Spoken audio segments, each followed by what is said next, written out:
আচ্ছা, একটা কথা বলি। আমরা যেহেতু মেহেন্দি আর্টিস্ট, তাই অনেক আত্মীয়, পাশের বাসায় মানুষ বা পরিচিতরা ধরে নেয়, "আরে তুমি তো মেহেন্দি দাও, একটু ফ্রি করে দাও না।"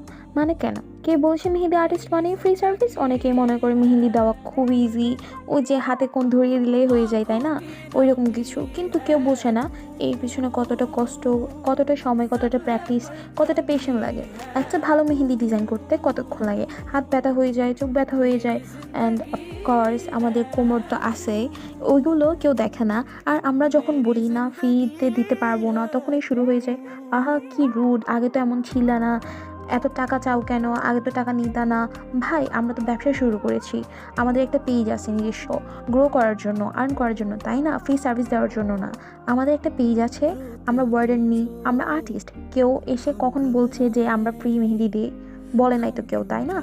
আর টাকা চাইলে যদি আমরা খারাপ হয়ে যাই, তাহলে অনেস্টলি সেটা নিয়ে আমরা আর মাথা ঘামাই না।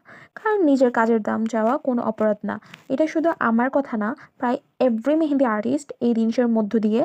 সো যদি কেউ তোমার কাজকে ছোট করে বা বলে ফ্রিতে দাও, ফ্রিতে মেহেন্দি দিয়ে দাও, ইগনোর করো, নিজের কাজ করো, নিজের গ্রোথ দেখো, আর নিজের ট্যালেন্টের ভ্যালু বোঝো। কারণ সবাই সেটা বোঝার যোগ্য না।